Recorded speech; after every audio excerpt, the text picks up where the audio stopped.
enough to spend time and, like enrich the entire process of putting this together. I will just quickly introduce, my panelists here, and then we straight away jump to our conversation without really, wasting too much time. We've got Ramakant Khandelwal. Ramakant is the CMO of Payback India. He has about 2 decades plus experience across loyalty management programs, digital marketing and payment system. Hello, Ramakant. I've got Sujoy Golan. He's the CMO of Affle, and he also heads Omnichannel SaaS platform businesses, and he's got experiences across B2B, B2C businesses in fintech, adtech, and e-commerce. I've got Prashant. Prashant, thank you for joining us. He's a seasoned digital marketing professional, extensive experience with the likes of Microsoft, Naukri, Visa. I don't know if there's the right order, Nielsen, Times Group, etc. But and currently he runs a company called Torque AI, and he's responsible for its revenue, business growth, and expansion. So pure suit. Next one from Suit is another Suit lady, Nina. Nina Dasgupta. I think we all know her. She's the founder, CEO for Zarka, and also CEO for Edem.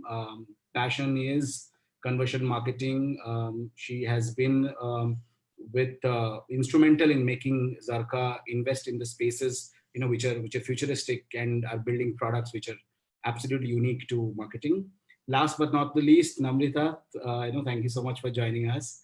And she is currently the Chief Digital Officer, of Aditya Birla Group chemical sector. But we know Namrita for a very, very long time. She has been around for about 2 decades now, and predominantly, again, in marketing space, US, UK, India. I think I was in touch with her on one of her assignment long back for auto sector. So I think from there to luxury to retail and to specialization in marketing. So I think it's a fantastic panel. Thank you so much, guys. Nina, there is a second entry from your panel somewhere. We can see 2 Nina Dasguptas on the screen, but you are twice as much anyway. So 2 of you would be 4. You're on mute, Nina. You're on mute.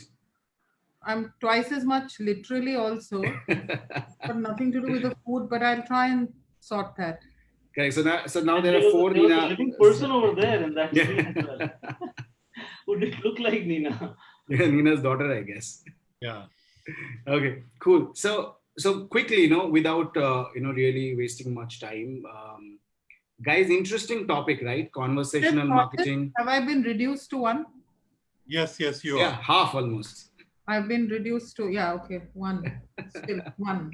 Yeah. So conversation marketing, right? I mean, we want to touch the tech segment of conversational marketing. We're going to talk about futuristic conversational marketing. We want to talk about how NLP, how artificial intelligence, etc., are driving conversation. I think it's amazing, right? I mean, we have been all taught about a traditional funnel, right? Purchase funnel, sales funnel, marketing funnel. And I think currently what digital has been able to do is kind of break those funnels completely and make it a lot more shorter, a lot more, I would say, engaging for consumers to directly connect to the brands, or even brands to target their customers. So if we just keep the physical conversation about social media, where we use hashtags, where we use, where we get on board with conversation that happens across various products. If we just look at, just the one-on-one conversation, from brands and consumers. And I will start, for no particular reason, but I'll start with Prashant, because, I think he is right on the money and he's doing this for a living. So Prashant, please tell us your definition of conversational marketing. And we'll keep it timed, okay? You have only 180 seconds to talk. Hi, quickly, conversation marketing, I would rather look at a definition where you are seeing each and every action of yours is communicating to the end user or consumer. The earlier era where you were looking at a marketing where outdoor and display and digital, everything was different. Right now, everything has to go through one lens because your user at the end is evaluating you across different parameters. The user could be watching your TVCs, could also be reading blogs and reviews about your product, could also be commenting about them. And it's well-known fact that people obviously research a lot about any product nowadays. Even if you're ordering on Swiggy, you end up reading the reviews for it. So everything that an organization today actually is doing should be focused and communicate one piece. Your strategy of content, your strategy of digital marketing, as well as your product strategy should all be focused on and have a one view. So once you kind of attain that, all your data sets are together, all your communication is together, that is what a right definition of communication marketing, because then you are a conversational marketing, because then you are not talking two different messages to the end user. Across the board, be it to your partners, users, or the fence sitters, you need to have one single line of communication. That's how it's a very interesting point. I want you to hold there and move to Ramakant, actually. Ramakant, this is again purely your interest and your area expertise when it comes to one single line of communication from a loyalty, payment, fintech kind of a background. Yeah. So how do you guys see it? I mean, what is your definition of conversation marketing? So, our sense about conversational marketing is that it is obviously being a conversation, it's a two-way communication. Okay, so first thing, it's not like the standard push communication that we have been, traditionally engaging in, more in the legacy environment. Conversational marketing is where you listen to the customer and you respond to the customer. There could be some key aspects to it, like contextual, real time, and personalized. These are actually the very, very straightforward buzzwords, as you know, in the marketing automation kind of environment. I think these are very critical. That apart from what Prashant has already talked about, it's really a two-way listening, and it is something where you listen to your customer more and respond. And probably most of the response is going from the machine. Okay, I mean, that's where, in your opening note, you talked about AI, ML, and NLP and those things. I think at the back end, machine is talking to the customer a lot more.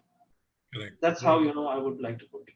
Sure. So I think it's a good time to kind of bring in Nina and Sujoy in no particular order, but I'll start with Nina and then move to Sujoy.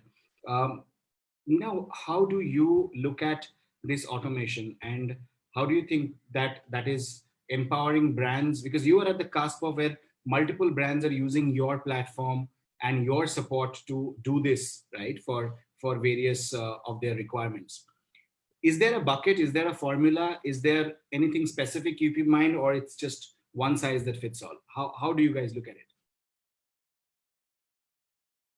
it? Nina, you're on mute. You're on mute here. Sorry. Yeah. So if we take a step back, I think conversation is the new paradigm, and communication and advertising is going to actually be under conversation. It is the new paradigm given the way technology has moved. And conversation marketing is that typical space where the brand and consumer connect as if they're only made for each other and they're the only two people talking to each other. You feel special in every possible way of the connect. A conversation happens only after a series of contacts have happened, right? Now, I think that conversation will happen only if you're connecting, if a brand understands the consumer and if a consumer feels that understanding coming from the brand. So therefore, it is not linear, in my opinion. It starts possibly in the offline world totally, where you need to understand the consumer mindset, what we call psychographics today, very simply, or what we call humans are based on personalities, what was derived by Carl Jung ages ago, or the Adrelian psychology. So it is about, what we do is about connecting mindset of consumers to a single brand conversation and brand agenda so that every consumer feels special. It's like I said, it's about feeling that you're the only two people talking to each other, feeling special. So technology, of course, plays a massive role then in terms of making sure that the continued communication by the mindset is happening on an ongoing basis. You're learning more about your consumer and you're responding in relation to the consumer's mindset, right? So this group, for instance, is a homogeneous group. Yeah. But how do I find the heterogeneity? If I ask Ramakant, you're the marketer, or I ask Namrita and Ramakant, tell me the points of heterogeneity in this homogeneous group. What is my mindset? What is Arnab's mindset? That for me is conversation marketing. And that's where the role of technology comes, in my opinion. That's where AI starts building. It is a step before your marketing. It is planning. It is, like I said, a new paradigm. So that's what we have been working on, and we have had tremendous success with that. Super. So it's a broader perspective about what the overall piece is. I'm going to move to Sujoy and ask when it comes to mobile, because and I will keep my questions about the platform that you guys specialized in. So tell me, do you think that for mobile, is it easier to identify psychographics because it is a lot more personalized device for at least in a country like India, in comparison to laptop? Where of course other countries it is probably personalized, both devices are personalized, but do you think mobile is a much more personalized device, and therefore the way you guys use the intelligence from mobile is any different or easier, or like how do you guys operate? Arnab, mobile is a huge enabler and has been so for years, right? So in the way, and if we wear our consumer hats and look at or think back at the evolution of media and marketing, right? So anything which starts small, starts offline, it's easy to drive conversations, it's easy to make it conversational. With mass media coming in, which was one way, there was a marketer sitting on TV or in the print ad, communicating one way. Digital brought out a difference, not at the beginning of digital, but so with desktop advertising at the beginning of digital, again, it was one way, largely banner ads. You could click through, possibly discover content and explore. I think both bringing mobile, and for obvious reasons, right? So again, when we look at social media is a layer or is an interface. Conversation possibly has far greater interfaces, and mobile is a channel, right? So we look at it, so think mobile as a channel, and there are interfaces. Today, my mother uses Alexa to time her cooking. She uses Alexa to listen to music. For her, that's conversational commerce, or that's conversational marketing, Sure. and what she's engaging in. My daughter has a bunch of use cases. I have a bunch of use cases, and I think all this these are fantastic enablers, and mobile for sure, right? And we've seen just the nature of the device, the ability to personalize conversation takes it to a very different level. The ability of access, and that's the second point. Earlier, to access conversations at scale or to enable conversations at scale was just not possible, or you had to be of a certain socioeconomic strata to access it. But obviously, mobile has changed all of that, and we've seen that that just happen with correct. such speed. Correct. And just cutting through, right? And that brings me to a question to Namrata, actually. Again, on the same format of conversational marketing, you have had a very exciting career, right? From an automobile to luxury to, currently even with ABG. Have you seen conversation changing with, this categories?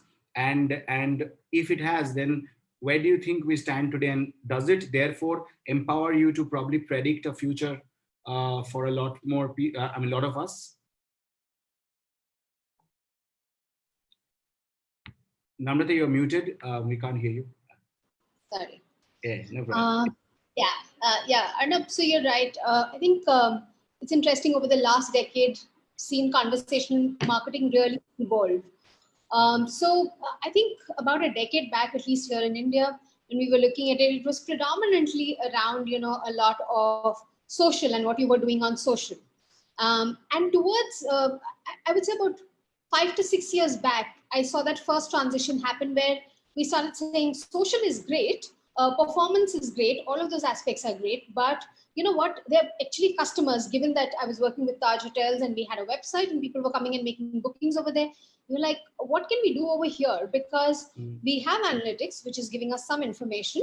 How do we start looking at combining that analytics to start creating different kinds of conversations on our website? So that was a starting point in terms of saying, can we actually look at our lead generation data, which can come from multiple sources, including social search, etc., combine that with Siebel, which was our CRM system that we had, and then look at that in terms of building a certain intelligence around the customer, which would play back across multiple channels. It wasn't just across one channel.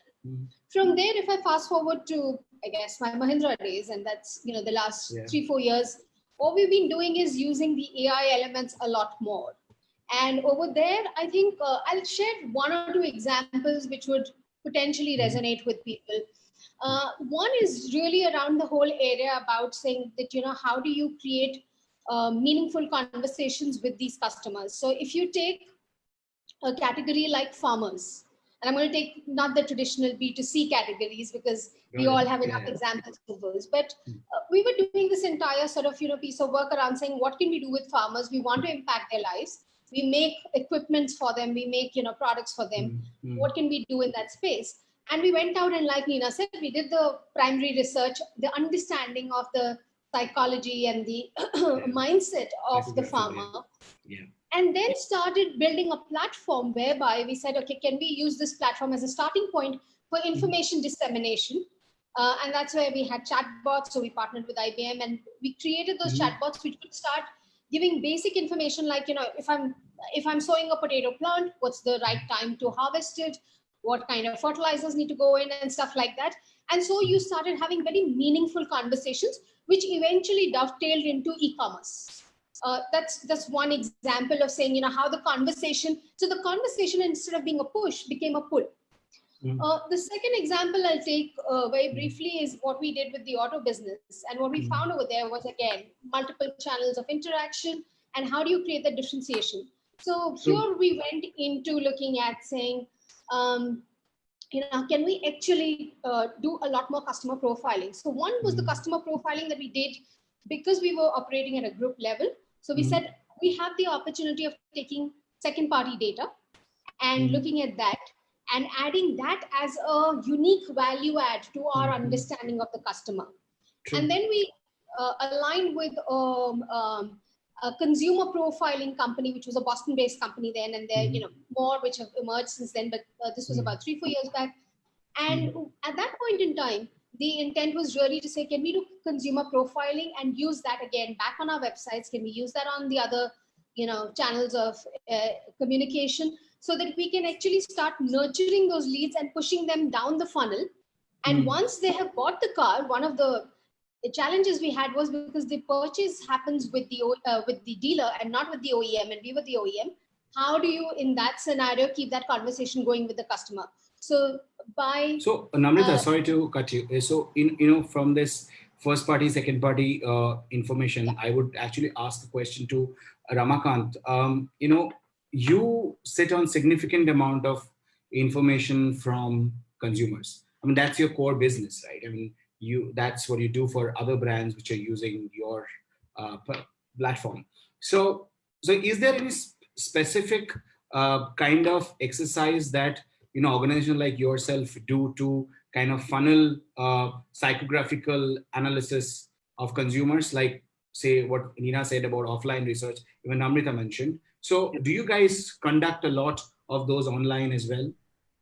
So Arnab, as you know that we work with some of the big retail brands and banks, and with each of these partnerships we get certain data.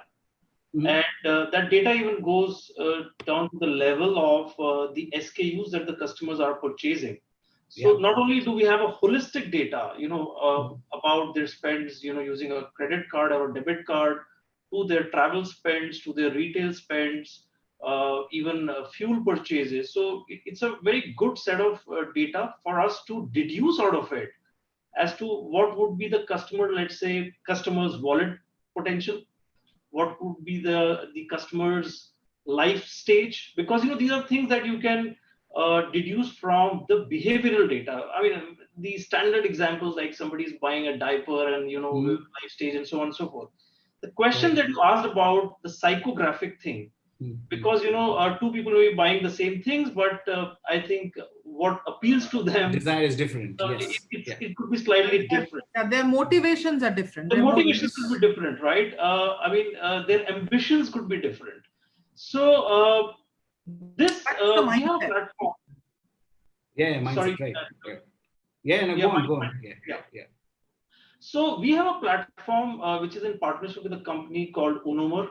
It's a digital market research company, and we have integrated with them. So all the data that we have at our end, which helps us in segmenting the audience that you want to further analyze or interact with, or get a sense of. I mean, this platform allows brands to do that. It's an opt-in kind of survey. You release it on the mobile app, and the customers answer your questions, and you can further enrich the data set that you have. So the platform is very much there, and a lot of companies use it for various reasons, including their, let us say, when they are coming with an ad, they want to see whether the ad appeals to a particular section of the audience or not. I mean, the advantage of digital is that your cohort size could be as small as one, and you can get data across that. Sure. So yes, that is possible, but not as a part of the core business. Core business is really about the behavioral data, real purchase behavior data, and then building on it a layer of, let's say, more insights on how the customers are thinking. Cool. So from enriching experiencing to enriching bank balances, Nina, how profitable is this business? How do you guys monetize conversational marketing? How do you foresee, I wouldn't say how do you guys, but how do you foresee as a business leader who's the forefront of making this change, working with these change makers, how do you foresee this becoming a formal business line, and therefore the partnerships, etc., etc.? So I'm going to respond to that by, narrating a small story that I had heard years ago. Okay. So there is this man who goes for an event at a marriage in Lucknow Nawabi place, and a buzurg aadmi asks this young man who is a journalist, saying, "Acha bhai, kya karte ho?" So that man says, "Patrakar hu." So ne wo to theek hai, likh lete ho, but pagar ke liye kya karte ho? Salary ke liye kya karte ho? Yeah. In a nutshell, that's conversational marketing, and that's what happens when you're investing in a business. It's about your ability. It's about your ability to hold on to your idea and hold on to the thought, because the shift is coming. So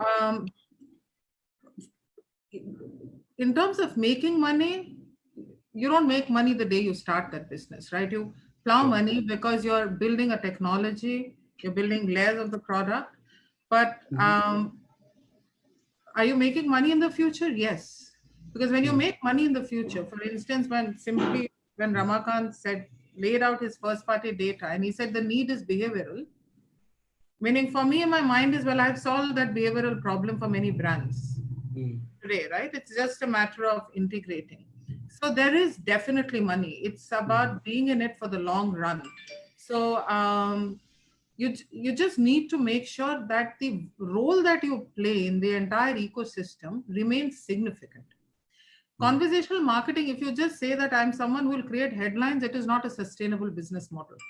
True. If you say that I'll do performance, it's not a sustainable business model. It needs to be something that is integrating data, intent, interest on a layer of technology. Yeah. And that is constantly improving. Only then it's profitable. Do we have any regrets? No.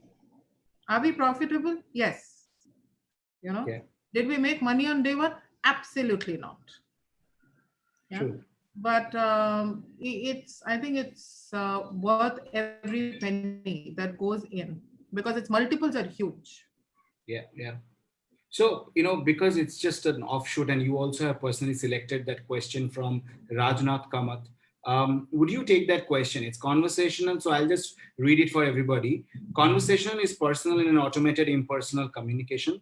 It's an integrated message delivery of brand's communication strategy. So it's not really a question, but I thought it's a very important and interesting point of view. Nina, you have selected to answer it live or add to it.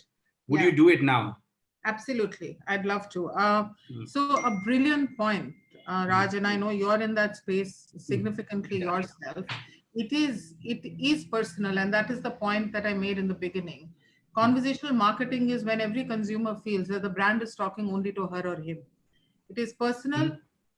You don't even feel the platform actually, because your device, in my opinion, in my personal experience, like you say, it's personal. My device is an extension of my own self today. Yeah, it is. So it's absolutely a valid point. I think one needs to also focus on the second part that you're saying is about brands using this as an effective means. I think the brand now needs to learn about saying that this is not performance marketing. This is about building a relation to have the conversation. So it is far larger than performance marketing. One of its outcomes is better performance, efficient, there is greater efficacy, there is greater effectiveness. But I think the second part is which needs to be taken far more seriously. I think that is less of a comment and more of a direction and advice, possibly, Raj. It's something that is of significant value and requires significant attention from brands today. It can, I find it a bit disturbing, for instance, when everything gets bucketed under performance as a parameter, almost saying, I want innovation. So when you take innovation to them saying this is innovative, they say, okay, can you share precedence, please? Yeah. So then you wonder, okay, fine, how can I bring precedence to innovation? So it is, copied with pride innovation kind of a thing. And then we'll say, okay, fine, this is fantastic. But, the last person generated a lead for me in 137 rupees. So because we are bringing in conversation, will that cost per lead go down to 122 rupees? So I think we have to stop commoditizing and marginalizing the impact, because as individuals, we have to see if the conversation is not great, we get bored, yeah, and we switch off. And a brand today can no longer afford that, because you know what? We are researching on the net and we are eliminating on the net as users. So you cannot even generate boredom. So Raj, I think your second part of that statement is a brilliant direction and something I resonate with totally. Yeah, so I mean, I'll just also ask on that same point that you made, that it is an extension. The device is an extension of yourself, and the technology therefore is an intelligent layer that is creating this experience for people. So I'll ask Prashant actually. Prashant, you've been building a tech yourself, right? So tell us a little more. I mean, and in probably language that where non-tech savvy people would understand, that what do you keep in mind? How do you build this? I wouldn't call them emotions, but the sentiments in an NLP, in a process. So there's one statement that I read long back and which completely encompasses how we look at technology and what it is. It's mind over mouse. So digital and others, eventually brand marketers also start looking whether you're clicking, where the user is going and where the mouse click is happening. But essentially it's mind. I mean, a user today would, and trying to simplify in as much words, the evolution of AI into the marketing space is more in terms of telling, looking at the insights of millions and millions of users and page views and giving you data sets saying that, okay, this is the best approach for a brand to take. I mean, a clear example there is now AI can actually tell you what kind of your newsletter subject line should be. I mean, for a brand like, let's say, Payback or any other brand, which is sending marketing communication, an AI can actually understand, do testing and tell you that, okay, these kind of subjects line will help users open your email. Now, that's very important. Now, if you're kind of running a campaign or you're kind of doing a marketing outreach, it's not important for you is to be where you are being seen or what action is being taken, but is your actual user is interacting with you. I mean, evolution of marketing happened where users were saying that, okay, so many people should see my ad, to move that somebody should act on it.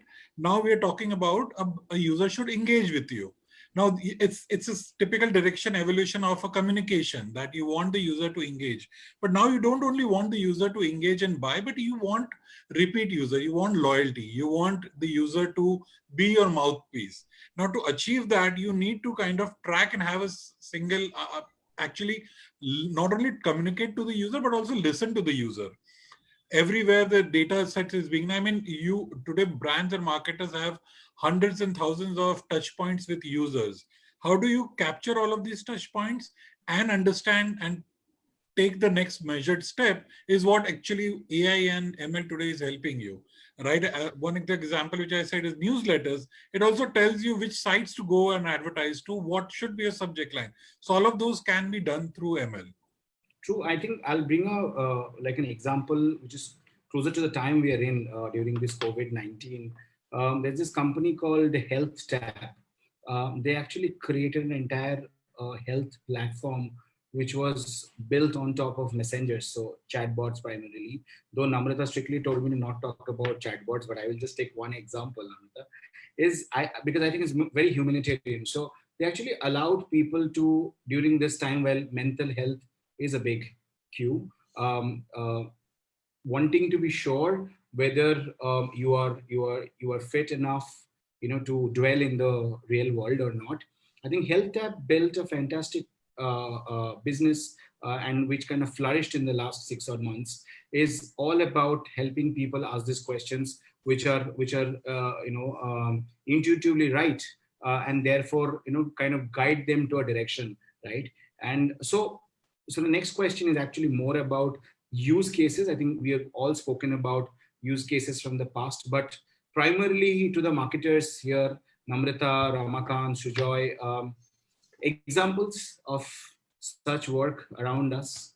I want this panel to give some real work examples so that we set the right context. Who will take the first? Namrata, Ramakant, Sujoy? Sure.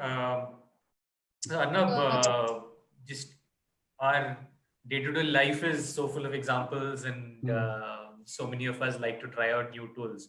So eager to share. I think both, having been both a B2B and a consumer marketer, and continue to wear both hats, just tools help us do, and today AI ML does not always necessarily come into a tool that's only priced at, say, $5,000 a month, but anything which we use every day, super cheap, could be a Chrome browser plugin that's helping enable this as well. So at least on the B2B side for conversational, it helps to understand, because today there's so much conversation that's digital, either on Zoom meetings like this or on email.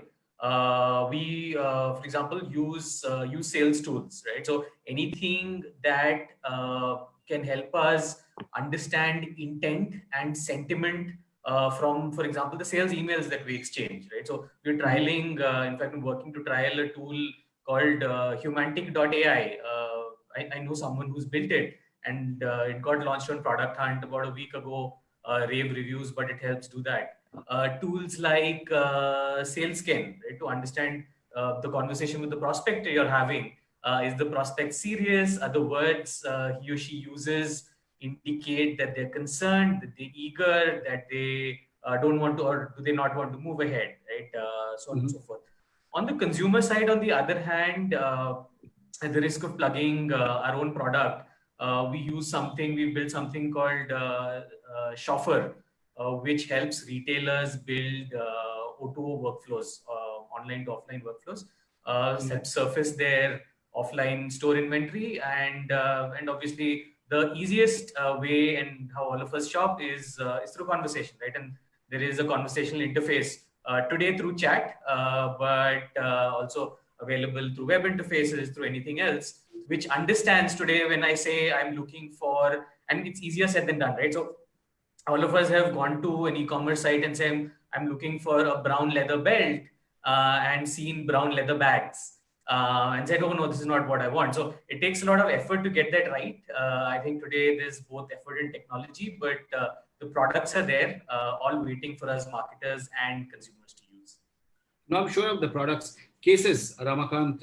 Yeah, so one case I would talk about, and frankly, it is, when you look at it, it looks more like an iceberg. At the top of it, what comes out, you might feel it's very simple, but the fact is, so much has to go behind the scenes to make it happen. So a simple use case that we have built over the years is, let's say, what we internally call a wait time ratio. Now I know that there are a set of customers who go for, let's say, a high frequency purchase. In this case, let's take the example of fuel purchase, buying petrol or diesel. Now, if we study that trend for a long period of time across millions of customers and all the other variables put together, we have come up with something called a wait time ratio. So for the cohorts, we know that this customer normally comes to the petrol bunk again in 7 days to 15 days to even a month, right? So if somebody is not coming back, and since we are in the business of loyalty, our core driver is that the customer has to come back again and again and again, right? So if the customer is not coming back, then we are potentially looking at a risk of losing that customer. And at that point, we need a nudge. That nudge could be a simple information that could even be embedded with an offer, for that customer. The more the delay is, you need to really sweeten the offer more, right? Now, to achieve all this, because there is audience here, and I don't want to make it sound like it's a very simple exercise. I think all of us here have done it. The implementation of a typical marketing cloud kind of a solution, which is banking heavily on data. Data is the lowest layer. The richer the data, the better your modeling is going to be, right? So we have to first create a 360-degree or single source of truth for the data. That data could be starting with demographics to transactional to the response to your previous campaigns and whatever other external ingestion you can do. Mm-hmm. This data is just the starting point. On top of it, you have to build layers of deterministic, let's say, equations and probabilistic modeling, and then AI and other things, which are only going to hone this. The more data that you get, data at the at the behavior level, true behavior, and the models have to be defined. So I just wanted to make sure that the use cases may not sound like out of this world, but even to achieve those simple use cases, it really takes incredible amount of effort and things to fall in place. True. I think Arthur C. Clarke said, Clarke's third law, that any sufficiently advanced technology is indistinguishable from magic.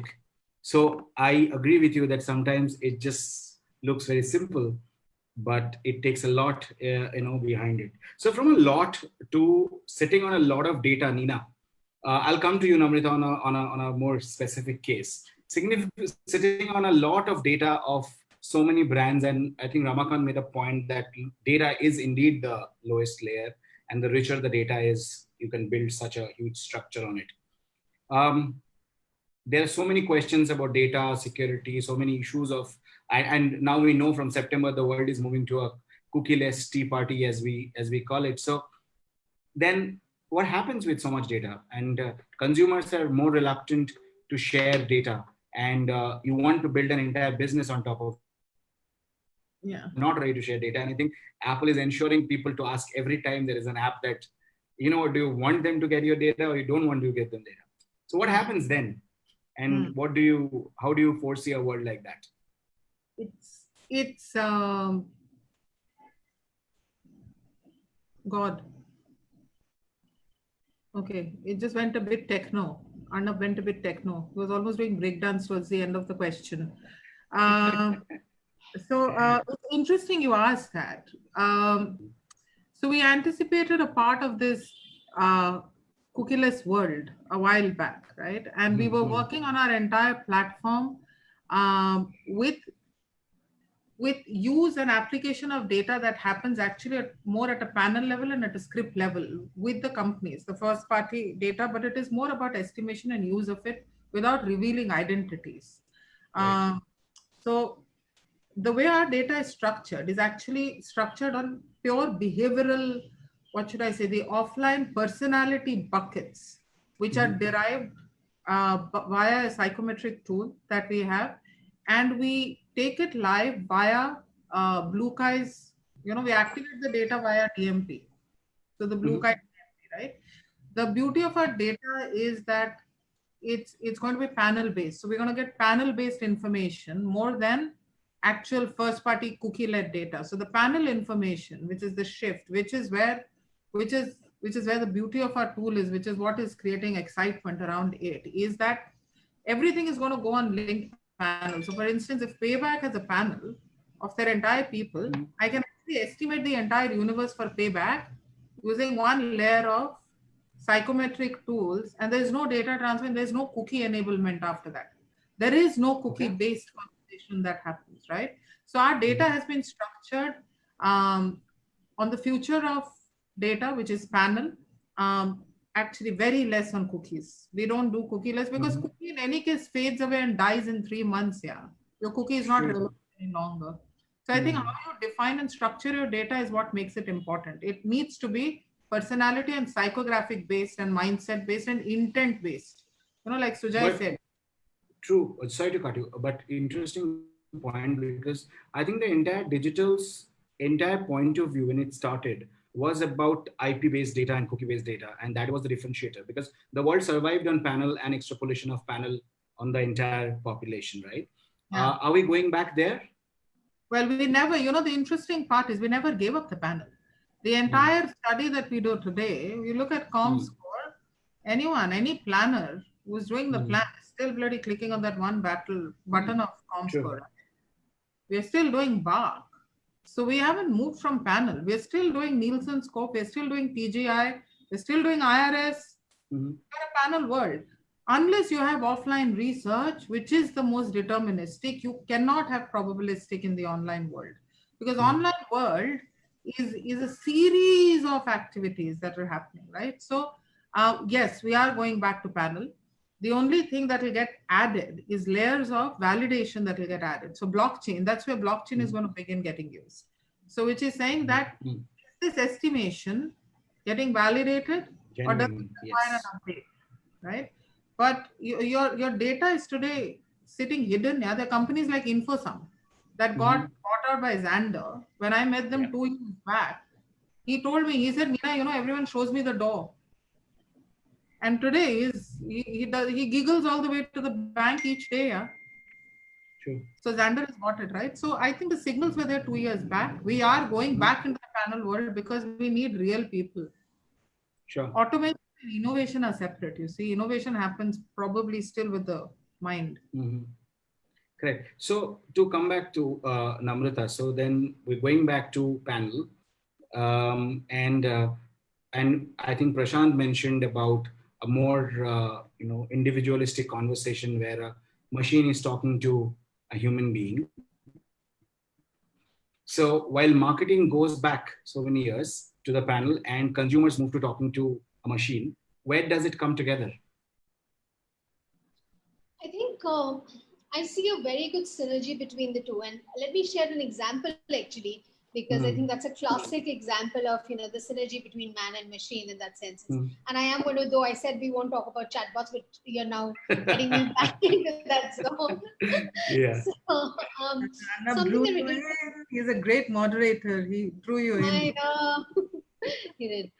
So, this was when I was at Mahindra, and what we realized as we were looking at transforming the car buying experience, something that came out of our primary research was that customers who used to typically come 3 times a year, not a year, sorry, 3 times in their car buying process into a dealership to check out, the color, the configuration, actually taking the test drive and all of those things over a period of, a couple of years, that number dropped from thrice a year to once, thrice in a purchase cycle to once in a purchase cycle. Now, the minute we got that data point, we said, okay, fine, this is a make or break, because we always knew that the in-showroom experience was important. We also knew within that the test drive experience was really important. But then this coming down to just one particular, sort of walk-in or one interaction with the customer in their entire car buying journey, where we would get face-to-face with them, was really critical. Now, what we also realized was that we are in an industry where you have an attrition rate of 30% plus, and that's an industry average that you have. So you may have somebody attending to you as a sales executive who's 3 days old in the system, or you may have somebody who is 3 years old, and the experience you will get is going to be so different. The conversation you're going to have with the customer for that 30 minutes that you're giving him the test drive is going to be of such a different nature. So that is where the man and machine connect happened. And we said, can we actually augment the capabilities of our salespeople and give an opportunity for the customers to start, getting their questions answered in the first go. Over a period of 2-3 years, we launched this about 3 years back. Over a period of 3 years, we've collected a lot of data in terms of modifying, in terms of making the entire bot far more intelligent, but also using those questions as an understanding of how do we need to sort of moderate those conversations. So we've got 6 archetypes, over there. So all the 6 archetypes, and I'm not going down to an individual customer level because we haven't reached that level of maturity, but at the 6 archetype levels, now we have a fairly defined understanding of, how the conversation may flow. It is still fluid. It's not scripted. It's still fluid. But I think that is where the man-machine sort of, convergence has happened very beautifully. And that's just one example of, seeing how that intelligence can play a role in actually building a far more meaningful conversation for the customer and making sure that obviously it has a direct impact on the conversion ratios, So it sort of hits both parameters. I just wanted to jump in here, Arnav. Yeah. Probably ask PD to talk about the project they're doing for us, which is actually exactly what Namrita said, that once you have derived your consumer personas, how is it that data is getting integrated? And PD and all have worked really, really well on that. I want to do it a little more dramatically though. So I want to read out Alan Turing, okay? He said that I believe that at the end of the century, the use of words and general educated opinion will have altered so much that one will be able to speak of machines thinking without expecting to be contradicted. Okay, so from that point, PD, I want to ask you that how do you kind of inculcate that knowledge, and what are the kind of science, what are the kind of rocket science that goes on from the algorithm experts or people who are pros in NLPs to build these machines which literally talk to consumer at the same level of or similar level of intellectual quotient? So let me answer it because I'm not an engineer, I'm a sales guy, and my understanding would probably be at the bottom tier. So the way what Nina mentioned in your question, I really, Alan Turing is something, and that still is a standard test to break AIs. So the most critical piece here is data. It's about data density. The more data you have, you are able to let the algo decide. And a piece where the man-machine conflict happens is when you start telling AI to generate a specific recommendation. That won't work. I mean, you can't tell the technology to give you a certain result. Let the technology achieve the result. I mean, as Nina said, and a project that we're doing with Nina is where the machine is telling you that, okay, this is your consumer and this is a user and this is what their behavior, their likes, dislikes, archetype. You can't take and tell that a user who is coming onto a sports page has to be a sports lover. No, maybe I came there trying to read something else. So you don't put those rules. So there used to be a rule-based jargons that we used to do, that anybody landing on technology site is a tech lover. Or as marketing evolved, that anybody on sports and tech site is a male. So that used to be the one, and saying that automobile ads always were targeted at men. But no, now you will see automobile ads displaying women as the driver and the person entirely the only person in the ad. Because if your technology is working for you, let the AI, let the algo tell you who your consumer is and what is the best for that consumer. You cannot then put in a rule that will clash. I mean, that's where the man and machine disruption is. But just to add one more bit to it, the more of the data, the more measurement of each and every touch point is very critical here. So you let those things come into place. Are you measuring the right thing? Are you removing the bots and frauds out of it? Because today, even if you run a campaign, you'll end up finding 60 to 80% users landing on your sites are just bots. So is your recommendation talking to a machine talking to machine? Or is it machine talking to user? I believe machine talking to user is a much better scenario than machine talking to machine. So that needs to be, removed from it. And I can see Ramakant smile because I'm sure he would be using a lot of these elements across the board. Cool. So, I mean, just quickly, 2 minutes to be politically correct, since we promote a little Zarka's promotions innovation. We'll also let Sujoy speak about Affle's innovation quickly in 2 minutes. We'll take some questions after that. Oh, so lots of them, but I'll try to be quick. So today we just announced a strategic investment into Indus OS, India's indigenous app store, which is exclusive on the Samsung Galaxy and other devices. Samsung in this domain, Sujoy, just to investor. kind of, in this domain, of conversational marketing, anything? Yes. Yeah. Yes. Okay. So what that allows us to do is to do two things: vernacular and go into video. Right? Both of which are the I think which makes or democratizes conversations to a large extent, and doing that through easy ways on apps. Based on data backed by a DMP, for example, that understands both user profiles and engagements, and therefore is able to is able to help AdTech live up to its true potential, right? So it's actually a good point. We have a question on this. Ankit has asked that how important is regional language to all of this? Nina, you did this with ADM long back, even with Zerka. So how important is the regional languages in a country like India and otherwise also? It's if I can take that, it's the language we converse in. India does not, or the people in this room are not extremely representative of larger India, if I can say that. It's the natural course of things where innovation starts and where they go as well. So Bharat, as we say, is estimated to be $3 billion market in the next 2 years. Language is very critical because of the levels. One is level of comfort of language. Two is education, lack of ability to reach, so entertainment, viewing and audio, and access to cheaper devices and cheap data. And I think Jio has done that, and a country that I'll refer to only as a country has enabled the cheap phone today. So it is significantly important. Its value can only be determined when we move to start talking to them specifically. Are they a great consumer segment from a marketer's point? That needs to be determined still, and for which buckets. It's a massive piece. Like there's a massive significant task, yes, true.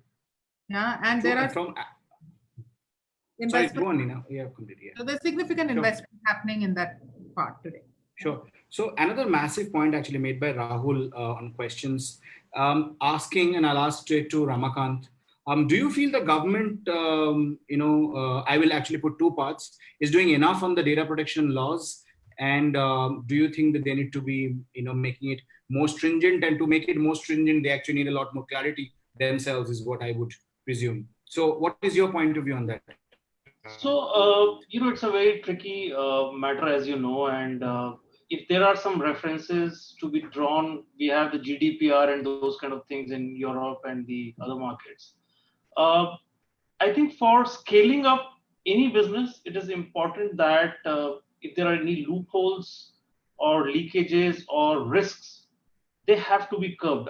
I don't deny that at all. If the data is getting misused, if the data has been, data has been procured without customers' consent, uh, I think these things need to be addressed over a period of time, right? The thing is that the entire process has to be gradual. It should not be like one fine day everything changes, because so many systems have evolved like that. They've been created in a certain fashion. Uh, so it needs to be, there should be enough time given. Uh, Customers have to be educated, because when it comes to marketers procuring consent, uh, the customers also have to understand their rights and their risks. So this whole thing needs to be done in a gradual process. Mm-hmm. Okay. So I think that another interesting question on this topic, and I actually love this question by Rupin.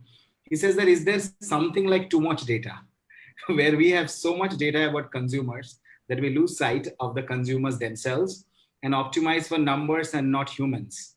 How do we avoid that trap? So I find it's a very interesting philosophical question, but real to the core, because sometimes when we get so close to reading something, we often lose the sight of what we are reading or trying to read. So I don't want to specifically tell anybody, but all of you can give a quick point to this, that are we becoming too friendly to PD's machine human connection, or are we going to the other side of saying that yes, panel is important, and then have her another leg on the other front by saying I will promote automation and conversation marketing. So anybody can take this, and we can soon now kind of wind it. Yeah. Now that you have made me the antagonist, I just want to say that there's nothing like too much data. Rather, there's a challenge of very little useful data. Mm-hmm. So you need to sift through tons and tons of that data to find the right pieces to act on. But they say data is the new drug, right? And they say there is an overdose of drugs. So why not there is something called too much of data? They're saying that it already is an overdose stage. You need to find the right to fix it. So Okay. It's not about how much data you're capturing on users, it's what you're doing with it and whether you have the right set. Now, classic example, as you rightly said, was by September with iOS 14 coming in, the device IDs are going away in Apple. Google is ending the cookie. It will be cookieless era after within 18 months. So how now you already are doing away with the only measurement or trackable metric you had. Now, how do you go about that? So you need to start looking beyond that. You need to start looking at behavioral and other data to derive on those pieces. So it's not a question of too much data. It's again a challenge of useful data. No, PD is taking the fifth. I know Nina is a direct person. Nina, what is it? Is it too much data? It is FOMO. It is just fear of thinking that if I don't talk about data, I'm going to lose out. Second is, I think it's rather simple.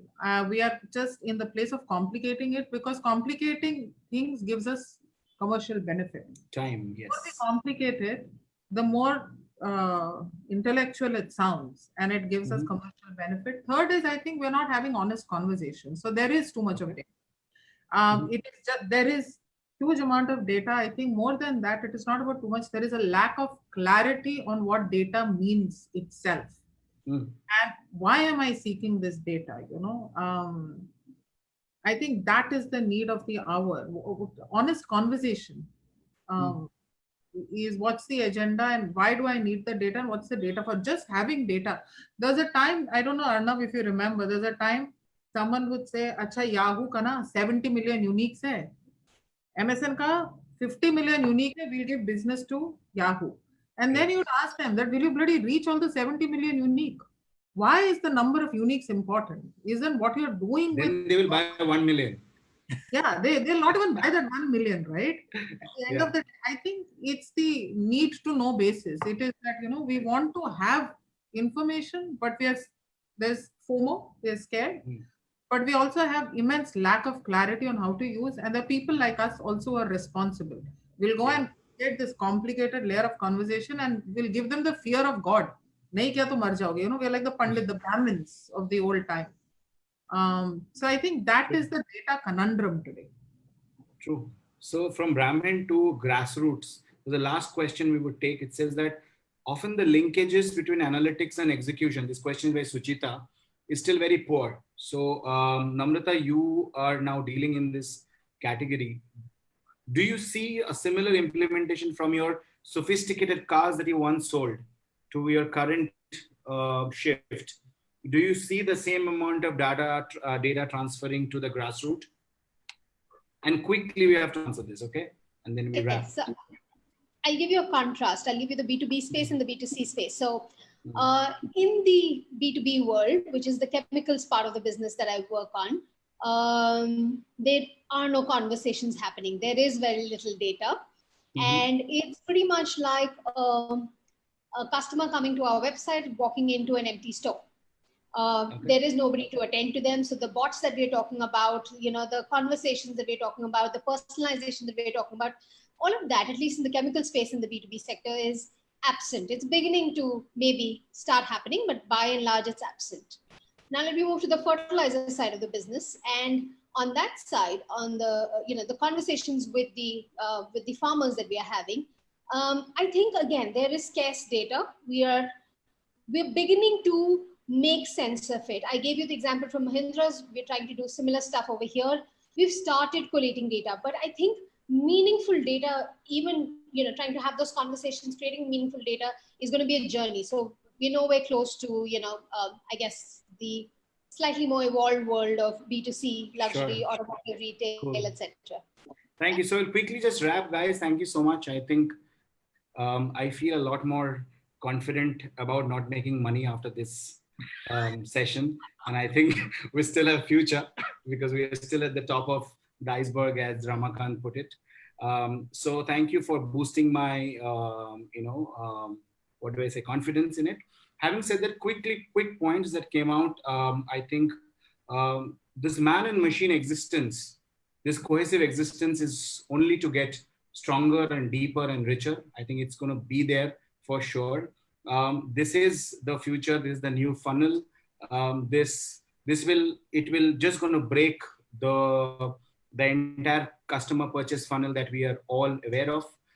It's also going to continue to get richer with time, because we just know a little bit about this as yet. As Nina said, nobody asked the right questions. Some of our viewers did, and we hope that together as an industry we would continue to make the right questions, ask the right questions, and then find out the answers to those questions ourselves. So, and we would do that without being the Brahmins. We'll involve everybody, together. So on that note, thank you so much, ladies and gentlemen, and really appreciate your time. Thank you. Thank you, E4M. Thank you, Priyanka. Thank you, everyone. Thanks. Thank you so much. Thanks. Bye. It was a very insightful session. Thanks a lot. Thank you. Thanks. Bye.